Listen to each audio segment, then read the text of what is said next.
Hi hello வணக்கம். Captain புகழ் பாடும் மன்னமாக நம்ம தொடர்ந்து விஜயகாந்த் சார் நடிச்ச படங்களை ரிவ்யூ பண்ணிட்டு இருக்கோம். அந்த வகையில 118வதா அவர் நடிச்ச வெளியான படம் தான் கருப்பு நிலா. இந்த படம் ஒரு பெரிய இஷ்யூ ஏற்படுத்தின படம். ஏதாவது ஒரு அரசியல்வாதிகளோட பாதிப்பு இருக்குதா, இல்ல வேற ஏதாவது நம்மளுக்கு தொந்தரவு வருமா, இந்த படத்துல நடிச்சா என்ன ஒரு பாதிப்பு ஏற்படும் அப்படின்னு சொல்லிட்டு எதையுமே எதிர்பார்க்காம கதை எனக்கு பிடிச்சிருந்தா போதும், அது எதை தாக்குனாலும் சரி, போலீஸ் அவதூறா பேசினாலும் சரி, இல்ல அரசியல்வாதியை கழிவு ஊத்தினாலும் சரி, இல்ல வேற என்ன பிரச்சனை இருந்தாலும் சரி, என் ரசிக்கணும். எனக்கு அவங்க சந்தோஷமா இருக்கணும். ஏன்னா நம்ம உண்மைதான் பேச போறோம், பொய் எதுவும் பேச போறது இல்ல. அதனால எனக்கு கதை பிடிச்சிருந்தா ஓகே, என் ரசிப்பானா. எனக்கு ஃபைட் ஒரு 5 ஃபைட் வேணும். நீங்க என்ன பண்ணுவீங்களோ, பாட்டு இல்லைனாலும் பரவாயில்ல, எனக்கு டூயிட் சாங்கே தேவையில்ல. பெரிய மருது கூட பாத்திருப்பீங்க, எனக்கு டூயிட் சாங்கே தேவையில்ல. எனக்கு தேவை ஒரு கதை, நல்ல கதை. அதுல நான் எவ்வளவு ரிஸ்க் நடிப்பேன் அப்படின்னு சொல்லி நடிச்ச படங்கள் நிறைய இருக்கு. அது போல கேப்டன் பிரபாகரன் அந்த மாதிரி நடிச்ச படம் தான். அப்புறம் பாத்தீங்கன்னா மாநகர காவல் கூட அந்த மாதிரி படம் தான். அப்புறம் நிறைய படங்கள் நம்ம சொல்லிக்கிட்டே இருக்கலாம். இப்போ ஒரு விஷயம், விஜயராஜ் அப்படிங்கிற ஒரு பேர் ஏன் விஜயகாந்தா மாறிச்சுன்னா, அவர் எம்ஏ காஜா அப்படிங்கிற ஒரு டைரக்டருக்கு விஜயராஜ் மாற்றுறாரு. நடிக்கிறியான்னு கேட்டோன்னே ஓகே நான் நடிக்கிறேன், அதுக்குதான் சென்னை வந்திருக்கேன் அப்படின்னு சொல்ல உடனே என்ன பண்றாருன்னு பாத்தீங்கன்னா, அவரை இனிக்கும் இளமை படத்துல நடிக்க வைக்கிறாங்க. நடிக்க வச்ச உடனே கேப்டன் அவர்கள் விஜயராஜா இருந்தவர் இப்ப எம்ஏ காஜானோட டைரக்டருடைய தயவால விஜயராஜ்ங்கிறது நம்ம லோக்கல் பேர் மாதிரி இருக்கு, உனக்கு கொஞ்சம் வேற மாதிரி வைக்கணும்னு சொல்லிட்டு ரஜினிகாந்த் ஃபேமஸா இருக்கிறதுனால அந்த காந்த உருவி விஜயகாந்த் சாருக்கு பின்னாடி போட்டு விஜயகாந்த் அப்படின்னு வச்சுக்கலாம் அப்படின்னு சொல்ல ஓகே, இதே எல்லாத்துக்கும் சாட்டிஸ்ஃபை ஆனோன்னா விஜயகாந்த் வச்சுட்டாங்க. ஆக்சுவலி அவருக்கு ஒரு 2வது 3வது படமா கே சங்கர் இயக்கிறார், தோறு தேடி முழக்கம். அந்த படத்துக்கு என்ன பண்றாருன்னு பாத்தீங்கன்னா, அமிர்தராஜ் அப்படின்னு ஒரு பேரை வச்சிடலாம் கேப்டனுக்கு அப்படின்னு சொல்லிட்டு கூப்பிட்டு, ஏப்பா இந்த படத்துல இருந்து உன்னோட பேர் விஜயராஜ் இல்லப்பா அமிர்தராஜ்னு வச்சுக்கலாம்னு சொல்ல, விஜயகாந்த் சார் கூட இருந்தவங்க எல்லாம் என்ன பண்ணிட்டாங்க பாத்தீங்கன்னா, ஐயா நான் ஆல்ரெடி ஒரு 2 படத்துல விஜயகாந்த்ங்கிற பேர்ல நடிச்சுட்டேன், இந்த படத்துல எனக்கு விஜயகாந்தனே போட்டிருக்குன்னு சொல்ல ஓகே, அமிர்தராஜ் பேருங்க ரிஜெக்ட் ஆகி விஜயகாந்த் அப்படிங்கிற பேரை அவங்க சூஸ் பண்ணி வச்சிடறாங்க. அதுக்கப்புறம் தான் விஜயகாந்த் எப்படி புரட்சி கலைஞரா மாறி கேப்டனா மாறி மக்களின் மனசுல இடம் பிடிச்சாரு அப்படின்னு சொல்லிட்டு நம்ம நிறைய பாக்கலாம். இப்போ பாத்தீங்கன்னா இந்த படத்துல கருப்பு நிலா படத்துல பிரேமலதா மேடம் விஜயகாந்த் சார் நடிக்கவே வேணான்ட்டாங்க. அதுக்கு காரணம் என்னன்னு பாத்தீங்கன்னா, அது அப்புறம் கடைசியா நான் சொல்றேன். அதுக்கு முன்னாடி அரவிந்தராஜ் தான் இந்த படத்தினோட டைரக்டர். இந்த படத்தினுடைய தயாரிப்பாளர் யாருன்னு பாத்தீங்கன்னா இப்ராஹிம் ராவுத்தர் தான் இந்த படத்தினோட தயாரிப்பாளர். இந்த படத்தினுடைய திரைக்கதை யாருன்னு பாத்தீங்கன்னா பி கலைமணி அப்படிங்கிறவர். கலைமணிங்கிறவர் சாதாரண ஆள் கிடையாது. கலைமணிங்கிறவர் ஒரு மிகச்சிறந்த ஒரு வசனகர்த்தா. அவர் வசனம் எழுதினாருனாவே அந்த படம் ஹிட் அப்படிங்கிற மாதிரி ஒரு சூழல் இருக்கு. அந்த மாதிரி ஒரு வசனகர்த்தா பி கலைமணி அப்படிங்கிறவரு. இப்போ இந்த படத்தினுடைய மியூசிக் யாருன்னு பாத்தீங்கன்னா தேனிசி தென்றல் தேவா. இந்த படத்தினோட ஒளிப்பதிவு யாருன்னு பாத்தீங்கன்னா ராஜராஜன். இந்த படத்தினோட சண்டை பயிற்சியாளர் யாருன்னு பாத்தீங்கன்னா ராக்கி ராஜேஷ். தரமா வச்சு செஞ்சிருப்பாரு அந்த படத்துல. அது போல இந்த படத்தினோட ஹீரோயின் யாருன்னு ஃபர்ஸ்ட் சொல்லிடுறான். இந்த படத்தினுடைய ஹீரோ யாருன்னு பாத்தீங்கன்னா நம்ம கேப்டன் விஜயகாந்த் சார் அவர்கள் தான். இந்த படத்துல ஹீரோயின் யாருன்னு பாத்தீங்கன்னா ரஞ்சிதா, குஷ்பு இருக்காங்க. இந்த படத்துல PC ராமகிருஷ்ணா இந்த படத்துல அப்பாவா நடிச்சிருப்பாரு. இந்த படத்தினுடைய அம்மா யாருன்னு பாத்தீங்கன்னா விஜயகாந்த் சாருக்கு அம்மா யாருன்னு பாத்தீங்கன்னா ஸ்ரீவித்யா நடிச்சிருப்பாங்க. இந்த படத்துல எம்என் நம்பியார் இருக்கிறாரு. அதுக்கப்புறம் பாத்தீங்கன்னா காசன் கான் இருக்கிறாரு, SS சந்திரன் இருக்கிறாரு. அப்புறம் பாத்தீங்கன்னா இந்த படத்துல ஏகப்பட்ட பேர் நடிச்சுக்கிறாங்க. ஒவ்வொருத்தரா நான் சொல்றேன். இந்த இதெல்லாம் சொல்லி முடிக்கிறதுக்கு முன்னாடி நான் இன்னொரு விஷயத்த சொல்றேன். இந்த படத்தினோட கதையை மிகவும் கிரிட்டிக்கலான கதை இந்த கதை. ஏன்னு கேட்டீங்கன்னா, அதாவது ஒரு ஊட்டி எஸ்டேட், அந்த எஸ்டேட்ல ஒரு பெரிய ஒரு முதலாளி யாருன்னு பாத்தீங்கன்னா PC ராமகிருஷ்ணா அப்படிங்கிற அவர் தான் செல்வநாயகமா நடிச்சிருப்பாரு. இப்போ அவர் என்ன பண்றாருன்னு பாத்தீங்கன்னா, அப்பா அவரு விஜயகாந்த் சாருக்கு, அம்மா ஸ்ரீவித்யா. இப்ப செல்வநாயகமும் ஸ்ரீவித்யாவும் அவங்க பையன் தான் விஜயகாந்த் சாரு. அவர் என்ன பண்ணுவாருன்னா அந்த எஸ்டேட்டை பார்த்துட்டு இருப்பாரு. எல்லா தொழிலாளிகளும் சமமா நடத்தக்கூடியவர், எந்த ஒரு ப்ராப்ளமும் இல்லாம அந்த எஸ்டேட்டை நடத்தக்கூடியவர் தான் விஜயகாந்த் சாரு. இப்ப அவருக்கு ஏதோன்னா அந்த தொழிலாளிகளே கொந்தளிச்சிருவாங்க. அந்த மாதிரி ஒரு நல்ல ஒரு தொழிலாளர்கள் அந்த மாதிரி வாழ்ந்துகிட்டு இருப்பாரு. இப்ப இவர் ஒரு பெரிய பணக்காரர் அப்படின்னு தெரிஞ்சுக்கிட்ட ரஞ்சிதா என்ன பண்ணுவாங்கன்னு பாத்தீங்கன்னா, ஒரு இன்சிடென்ட்ல லவ் பண்ண ஆரம்பிச்சிடுறாங்க. லவ் பண்ண ஆரம்பிச்ச உடனே விஜயகாந்த் சார் என்ன பண்ணுவாருன்னா அந்த வந்து ஒரு அக்செப்ட் பண்ணிக்குவாரு. ஏன்னு கேட்டீங்கன்னா அது ஒரு கிரிட்டிக்கலான ஒரு சூழ்நிலை, அதனால ஓகே சொல்லிடுவாரு. சொன்ன உடனே அதுக்கப்புறம் என்ன பண்றாருன்னு பாத்தீங்கன்னா இவருடைய அப்பா வந்து ஒரு சமூக விரோத கேஸ்ல வந்து மாட்டிக்குவார். செல்வநாயகம் வந்து ஒரு சமூக விரோத, அதாவது தேச துரோக செயல் செஞ்சு மாட்டிக்குவார். மாட்டின உடனே போலீஸ்ல வந்து அரெஸ்ட் பண்ணிட்டு போயிருவாங்க அவங்க அப்பாவை. இதுக்கு வந்து காரணம் யாருன்னு பாத்தீங்கன்னா என்னடா இது இப்படி ஆயிப்போச்சுன்னு சொல்லிட்டு ரொம்ப மன உளைச்சலோட இருப்பாரு. தங்கச்சி கல்யாணமும் நின்று போயிடும். சொத்துக்கள் எல்லாமே முடக்கிடுவாங்க. ஏன்னு கேட்டீங்கன்னா தேச துரோக குற்றவாளி வழக்கத்துல நீங்க யாராச்சும் மாட்டிக்கிட்டாங்கன்னா அவங்க சொத்துக்களை வந்து முடக்கி வச்சிருவாங்க. ஏன்னு யாரும் எந்த யூஸும் பண்ணக்கூடாது, இதுக்கப்புறம் எந்த ஒரு அதுல இருந்து எடுத்து நம்ம செலவு பண்ணக்கூடாது அப்படிங்கிறதுக்காக சொத்தை முடக்கி வச்சிருவாங்க. அப்படி முடக்கி வச்சிருந்தா இவர் என்ன பண்றாருன்னு பாத்தீங்கன்னா யாரை தேடி போறாருன்னு பாத்தீங்கன்னா ஒரு பொண்ணு, ஒரு பெண், அதாவது வந்து என்ன சொல்றது, பிராஸ்டியூட் நடத்தக்கூடிய ஒரு தலைவி, அந்த மாதிரி ஒரு வச்சுக்கோங்களேன், அந்த மாதிரி ஒரு தலைவியை தேடி போறாரு. போன உடனே அந்த வீட்டுல அவங்களுடைய, அதாவது ரஞ்சிதாவோட சித்தி தான் அவங்க. இப்ப என்ன ஆகுதுன்னு பாத்தீங்கன்னா அந்த அம்மா கிட்ட கேட்கும் போது தான் ரஞ்சிதா வந்து சொல்லுவாங்க, நானும் உங்க பொண்ணு லவ் பண்றோம்னு சொல்லி விஜயகாந்த் சார் சொல்லும் போது அவங்க சித்தி என்ன பண்றாங்கன்னு பாத்தீங்கன்னா ரஞ்சிதாவோட மனசை மாத்திடுவாங்க. என்னன்னு பாத்தீங்கன்னா இப்ப வந்து அவங்க அப்பா தேச துரோகியா இருக்காரு, அம்மா வந்து உடம்பு சரியில்லாம கைகால் விழுந்து போச்சு, தங்கச்சி கல்யாணம் நின்று போச்சு, சொத்துக்கள் எல்லாம் முடக்கமாயிருச்சு, இப்ப வந்து வெறும் பையனா வந்து நிக்கிறான், அவ பின்னாடி போனீங்கன்னா கண்டிப்பா உங்க எதிர்காலமே நாசமா போயிடும் சொல்லங்காட்டியும் இவங்க ரஞ்சிதா என்ன பண்ணுவாங்கன்னு பாத்தீங்கன்னா லவ் பண்ணிட்டு இருந்த காதல, அதாவது வந்து உயிருக்குயிரா லவ் பண்ணிட்டு இருந்த காதல வந்து விஜயகாந்த் சார் கிட்ட இருந்த தூக்கி எரிஞ்சிட்டு நீ எங்க வீட்லயே டிரைவர் வேலை செஞ்சுக்கோ அப்படின்னு சொல்லி அவமானப்படுத்திடுவாங்க. படுத்துன உடனே விஜயகாந்த் சார் அந்த ஃபீலிங் எல்லாம் மனசுல வச்சுக்கின்னு ரஞ்சிதாவோட போத்தூரன்னு சொல்லிட்டு தூக்கி எறிஞ்சிட்டு நேரா வீட்டுக்கு வருவாரு. வந்த உடனே குஷ்புவை சந்திப்பாரு. குஷ்புவை சந்திச்ச உடனே குஷ்பு இருந்துகிட்டு நான் உங்களுக்கு வேலை வாங்கி தரேன்னு எம்என் நம்பியாருடைய ஃபேக்டரியில வேலை வாங்கி கொடுப்பாரு. கொடுத்த உடனே அங்க தொழிலாளியே இருப்பாரு. போன அன்னைக்கே போனஸ் கேட்டு முதலாளி கிட்ட போராடுவார்.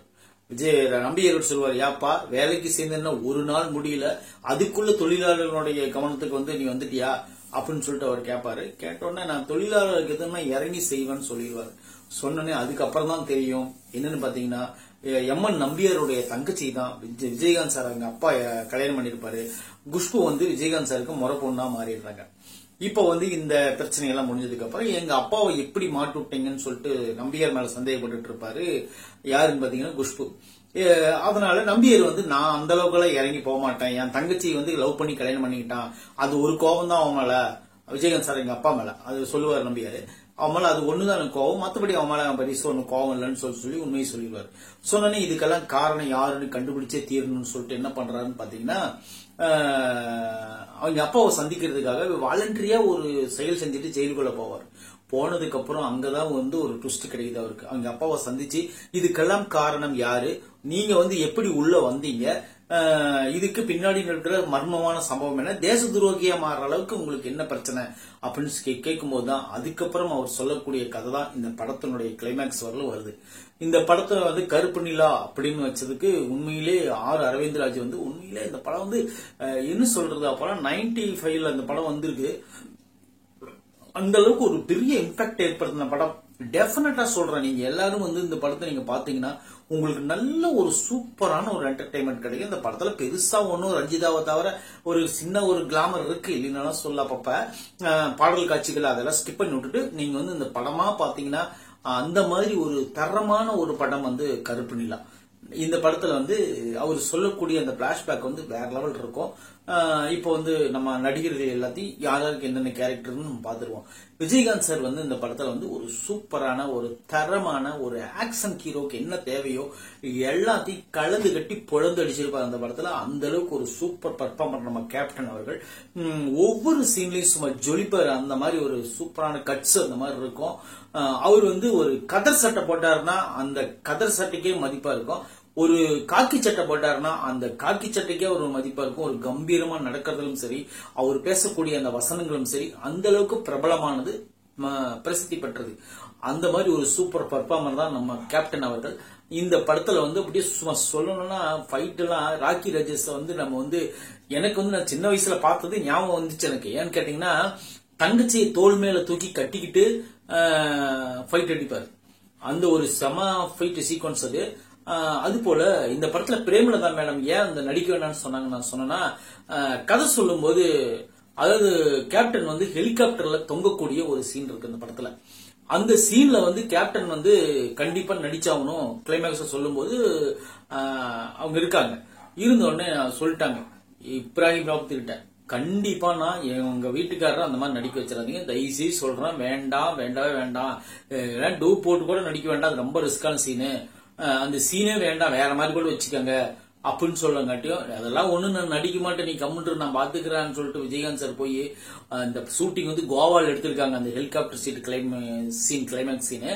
உண்மையிலே சொல்றேன், கேப்டன் அவர்கள் அந்த ஹெலிகாப்டர்ல இருந்து அவ்வளவு ஒரு 100 ஃபீட்டுக்கு மேல இருக்கும், அவ்வளவு தூரத்துல இருந்து அந்த ஹெலிகாப்டர்ல ஓடவே அப்படியே கீழே இறங்கி அந்த கையும் காலப்படி மடக்கி வச்சு சேஃப்டி, என்னதான் சேஃப்டி பெல்ட் போட்டிருந்தாலும் கூட அவ்வளவு லாங் இருந்து ஹெலிகாப்டரோட சத்தம் எப்படி இருக்கும், அங்கிருந்து கீழே பார்த்தா அவ்வளவுதான், ஆளே முடிஞ்ச மாதிரி ஆயிரும். அவ்வளவு ஒரு ரிஸ்க் எடுத்து அந்த ஒரு கையை விட்டுட்டு இன்னொரு கையில ஹீரோயினை காப்பாற்றணும், அந்த மாதிரி ஒரு சீனை எடுத்திருக்காங்க. உண்மையிலே கோவால் வந்து இந்த இப்ப இருக்கிற காலகட்டமா இருந்தா யாராச்சும் போட்டு கொடுத்துருவாங்க பிரேமலதா மேடம் கிட்ட. அப்ப வந்து சொல்லக்கூடிய சூழல் எதுவும் இல்லாதனால விஜயகாந்த் சார் வந்து கண்டிப்பா சொல்லிட்டாரு, இந்த படம் ரிலீஸ் ஆகிறவர்கள் வீட்டுக்கு யாருக்கும் தெரியக்கூடாது, நான் மாதிரி இந்த மாதிரி பண்ணணும்னு சொல்லிட்டாரு கட் அண்ட் ரைட்டா. இவரு இப்ராஹிம் கூட வேண்டாம் கேப்டன், இதெல்லாம் வேண்டாம், நம்மளுக்கு ரொம்ப ரிஸ்க்னு இருக்க மாதிரி தெரியுது அப்படின்னு சொல்லுவேன். வலுக்கட்டாயமா டூப்பு தூங்கினா அவனும் ஒரு மனுஷன் தானே, அவன் ஸ்லீப்பானா அவன் குடும்பத்தை யார் பார்ப்பாங்க, நான் ஒரு ஹீரோ நானே தொங்கலினா டூப் வந்து ஏன் தொங்கணும் அப்படின்னு சொல்லிட்டு உண்மையிலே அந்த சீன் ரொம்ப ரிஸ்க் எடுத்து பண்ணி அந்த அளவுக்கு ஒரு பர்ஃபார்மன்ஸ் கொடுத்து இந்த படத்தை கிட் பண்ணார் நம்ம கேப்டன். அப்புறம் கடைசியா சமாதானப்படுத்தி ஓரளவுக்கு நாங்க வேணுதான் பண்ணேன், நான் தான் பண்ணேன், இவங்க எல்லாம் பண்ண வேண்டாம் சொன்னாங்கன்னு சொல்லி இப்படியே சமாதானப்படுத்தி பண்ணிட்டார். உண்மையிலே சொல்றேன், அந்த சீன் உண்மையிலே நீங்க பாத்தீங்கன்னா மெர்சல் ஆயிருவீங்க, அந்த மாதிரி ஒரு பயங்கரமான ஒரு சூப்பரான சீன். அது போல இந்த படத்துல வந்து ரஞ்சிதாவுக்கு வந்து ஒரு சூப்பரான கேரக்டர் கொடுத்திருக்காங்க. அப்பா வேற லெவல். அதெல்லாம் என்ன சொல்றது, ஒரு லவ் பண்ணும்போது எவ்வளவு ஒரு இம்பாக்டோட, அதாவது ஒரு நெருக்கமா லவ் பண்றாங்களோ அதே போல வேண்டான தூக்கி எறியும் போது ரஞ்சிதாவை பார்த்தோன்னே நம்மளுக்கு சமகாண்டாவும் அந்த மாதிரி இருக்கும் அந்த பர்ஃபார்மர். அதே போல கிளைமேக்ஸ்ல வந்து நான் தவறான முடிவு எடுத்துட்டேன் அப்படின்னு சொல்லிட்டு சாகர தருவாயில சொல்லும் போது நம்மளை கலங்க வச்சிடறாங்க அந்த ரஞ்சிதா கேரக்டர். அது போல இந்த படத்துல குஷ்பு கேரக்டர் வந்து ஒரு டீசென்டான ஒரு கேரக்டர். என்னன்னு பாத்தீங்கன்னா நம்ம நம்பி அத்தை பொண்ணா வராங்க, மாமான்னு கூப்பிடுவாங்க விஜயகாந்த் சார, அந்த மாதிரி ஒரு சூப்பரான ஒரு கேரக்டர் அவங்களும் கொடுத்த விஷயம் பண்ணிட்டு போயிட்டாங்க. அப்புறம் இந்த படத்துல எனக்கு ரொம்ப பிடிச்சது அந்த சுண்டக்கஞ்சி சோறு சுட்டக்கருவாடு அந்த சாங்கு. தயவு செய்து நீங்க வீடியோ சாங்காவது பாருங்க. நம்ம கேப்டன் அந்த அளவுக்கு டான்ஸே வரலைன்னா கூட இந்த மாதிரி ஒரு சூப்பரான ஒரு டான்ஸர் நீங்க பார்க்க முடியாது, செம்மையா ஆடி இருப்பாரு. உண்மையிலே சொல்றேன், அந்த பாட்டை நீங்க ஒரு டைம் பாருங்க, சுண்டக்கஞ்சி சோறு சுட்டக்கருவாடு அப்படின்னு ஒரு பாட்டு குஷ்புக்கும் விஜயகாந்த் சாருக்கும் இருக்கும். அந்த தயவு செய்து இந்த வீடியோ சாங் நீங்க பாருங்க, சூப்பரா ஆடி இருப்பாரு நம்ம கேப்டன். அது போல வந்து இந்த படத்துல வந்து எஸ் சந்திரன் வில்லத்தனம், அரசியல்வாதியான வில்லத்தனத்துல வந்து கலக்கிருப்பாரு. அது போல காசன் கான் வந்து எஸ் சந்திரனோட மகனா வந்து அவருக்கு பங்கு அவரு கலக்கிட்டு போயிருப்பாரு, ரெண்டு ஃபைட்டுக்கு வருவாரு. அது போல இந்த படத்துல வந்து எம்என் நம்பியார் கேரக்டர் வந்து ஒரு பேசும்படியான கேரக்டர். அவர் வந்து ஒரு பெரிய ஆளா வருவாரு, ஃபேக்டரி ஓனரா வருவாரு. அது போல செல்வநாயகம் நடிச்சிருக்கிற அவர் அப்பா வந்து சூப்பரான பர்ஃபார்மர், அவர் வந்து சரியான பர்ஃபார்மர், நீங்க பாத்தீங்கன்னா கண்டுபிடிச்சிருவீங்க, அந்த மாதிரி ஒரு சூப்பரான பர்ஃபார்மர் நல்லா நடிச்சிருப்பாரு. அது போல ஸ்ரீவித்யா கேரக்டர் நீங்க சொல்லவே தேவையில்லை, அவங்களும் கொடுத்த பங்கு கரெக்டா முடிச்சிருப்பாங்க. அவங்களுக்கு ஒரு சபதம் இருக்கு இந்த படத்துல, ஏன்னா என் புருஷன் வந்து தேச துரோகம் இல்ல அப்படின்னு சொல்லி நீ வந்து கன்ஃபார்மா நீ சொன்னீங்கன்னா தான் நான் வந்து பூவும் பொட்டு வச்சுக்குவேன்னு சொல்லிட்டு அந்த மாதிரி இருப்பாங்க அவங்க. அது போல இந்த படத்துல பெருசா ஒண்ணு காமெடி ஒன்னும் அவ்வளவுக்கு ஒர்க் அவுட் ஆகல. ஏன்னு கேட்டீங்கன்னா இந்த படத்துல காமெடியே இல்ல. எஸ் எஸ் சந்திரன் வரக்கூடிய அந்த சில காமெடி ஓரளவுக்கு பரவாயில்ல. அப்புறம் வந்து பாத்தீங்கன்னா ஆர் சுந்தரராஜன் இந்த படத்துல இருப்பாரு. அவர் வந்து ஒரு குறிப்பிட்ட நேரம் மட்டும்தான் வருவாரு, ஃபர்ஸ்ட் ஹாஃப்ல மட்டும். அவர் வரக்கூடிய காமெடி ஓரளவுக்கு நல்லா தான் இருக்குது. அப்புறம் வந்து பாத்தீங்கன்னா இந்த படத்துல எல்லாமே வந்து பர்ஃபெக்டா அமைச்சதுனாலதான் இந்த படம் வந்து இந்த அளவுக்கு பேசப்பட்டிருக்குது அப்படின்னு சொல்லிட்டு நான் நம்பலாம். அது போல இந்த படத்துல வந்து எல்லாருமே கரெக்டா நடிச்சதுனாலதான் இந்த படம் வந்து ஒரு மாபெரும் ஹிட்டாச்சு. பொங்கல் என்று வெளியாச்சு. ஏன்னா பொங்கல் வந்து இரட்டை பொங்கல், ஒன்னு மாட்டு பொங்கல் தைப்பொங்கல், இன்னொன்னு வந்து நம்ம கேப்டன் நடிச்ச கருப்பு நிலா பொங்கல். உண்மையிலே அந்த அளவுக்கு ஒரு பர்ஃபார்மர். இந்த படம் வந்து செமையான படம். உங்களுக்கு டைம் கிடைச்சதுன்னா தயவு செய்து மிஸ் பண்ணிடாதீங்க. கருப்பு நிலா படத்தை நீங்க பார்க்கறதுக்கு 100% உத்தரவாதம் நான் கொடுக்குறேன். செம்ம என்டர்டைன்மெண்டான படம். அந்த மாதிரி ஒரு இந்த மாதிரி ஒரு என்ன சொல்றது, ஒரு டைம் வந்து ஒரு சீன்ல ஒரு பாம்பு வச்சிருவாங்க, ஒரு தண்ணிக்குள்ள பாம்பு வச்சிருவாங்க. விஜயகாந்த் சார் போகும்போது டக்குன்னு வெடிச்சிடும், இருக்குன்னு வந்துருவாரு விஜயகாந்த் சார். உண்மையிலே அதை வந்து அது கட் பண்ணாம அப்படியே வச்சிருப்பாங்க. அதை பாருங்க, அது வந்து அதாவது படத்தை நல்லா உன்னிப்பா பாத்தீங்கன்னா அது கிளீனா உங்களுக்கு தெரியும். ஏன்னு கேட்டீங்கன்னா அது செம சீன். அது விஜயகாந்த் சார் எதிர்பார்த்திருக்க மாட்டார் அந்த சீன், பாம்பு அடிக்கிற சீன். அவர் வந்து டக்குன்னு காலை வைப்பா, டக்குன்னு வெடிக்கும், வெடிச்சிருந்து அதாவது பயந்துருவார் ஒரு நிமிஷத்துல. அந்த மாதிரி ஒரு அவர் இதுக்கும் பயப்பட மாட்டாரு, இருந்தாலும் அவர் வந்து ஒரு ஷேக் ஆயிடுவார். அந்த மாதிரி பண்ணுவார் அவர் கேப்டன். அது போல இந்த படத்துல நடிச்சுக்கிற எல்லாருமே நல்லா நடிச்சிருப்பாங்க. நல்ல கதை, நல்ல கதையம்சம் பண்ண படம். குறிப்பா நான் ஏன் இந்த மாதிரி படம் வந்து ஒரு எடுக்க முடியாத படம் பாத்தீங்கன்னா, கேப்டன் பிரபாகரன் வீரப்பனை பத்தி எடுத்திருப்பாங்க, அவருடைய பிரச்சனையை பத்தி எடுத்திருப்பாங்க, எப்படி பிடிக்கிறது என்ன பண்ணாங்க அப்படின்னு சொல்லிட்டு. வீரப்பன் மட்டுமே குற்றவாளி கிடையாது, அவங்களுக்கு இயக்குறது வேற ஆளுங்க, லோக்கல் இருக்கிற அரசியல்வாதிங்க அதிகாரி இயக்குறாங்கன்னு சொல்லியிருப்பாரு. அது போல இந்த படத்துல வந்து பிரேமானந்தா அப்படின்னு ஒரு சாமியார் இருந்தாரு. அந்த சாமியார் அப்படியே தத்துரூபமா வச்சு ஒரு கேரக்டர் உருவாகி இருப்பாங்க. அதெல்லாம் உண்மையிலே வேற லெவலு. இன்னொரு விஷயம் பாத்தீங்கன்னா, அந்த சாமியாரோட கேரக்டர் வரும்போதெல்லாம் உண்மையிலே எனக்கு வந்து இந்த உலகத்துல சாமியாருங்கன்னு முளைச்சாவே நம்மளுக்கு பயமா இருக்குது. ஏன்னா அவங்க என்னென்ன பண்ணுவாங்க அப்படிங்கறதெல்லாம் இந்த படத்துல அப்படியே கிளீனா காட்டுவாங்க. அப்படியே அந்த பக்தர்கள் எல்லாம் எப்படி ஏமாத்துறாங்க அவங்க, ஐயோ அதெல்லாம் வேற லெவல். நீங்க படத்தை பார்த்து தெரிஞ்சுக்கங்க, அதுதான் சொல்லவே முடியாது அந்த மாதிரி ஒரு சீன். அதெல்லாம் அந்த சாமியாரை வச்சு அப்ப வந்து பெரிய இஷ்யூவா இருந்துச்சு. ஏன்னா இந்த மாதிரி படமெல்லாம் இப்பெல்லாம் எடுத்தாங்கன்னா விட மாட்டாங்க படத்தை. அந்த காலத்துல எப்படி எடுத்து விட்டுட்டாங்க, கேப்டன் அதட்டி விட்டு வச்சுட்டாருன்னு நினைக்கிறேன். இப்பெல்லாம் எடுத்தாங்கன்னா கண்டிப்பா பயங்கரமான இஷ்யூவெல்லாம் வரும். இன்னும் நிறைய இருக்கு இந்த படத்தை பத்தி பேசுறதுக்கு. நம்ம ஆல்ரெடி ஓவர் டைம் ஆகி போயிருந்தனால இந்த வீடியோ இதோட முடிச்சுக்கலாம். கருப்பு நிலா படம் வந்து ஒரு சரியான ஒரு தரமான ஒரு ஆக்ஷன் த்ரில்லர் படம். உங்களுக்கு டைம் கிடைச்சா அந்த படத்தை பாருங்க. இந்த விமர்சனம் பிடிச்சிருந்தா கண்டிப்பா நம்ம சேனலை சப்ஸ்கிரைப் பண்ணிச்சுக்கோங்க. நான் போடுற வீடியோ உங்களுக்கு வந்து கிடைக்கும். நன்றி.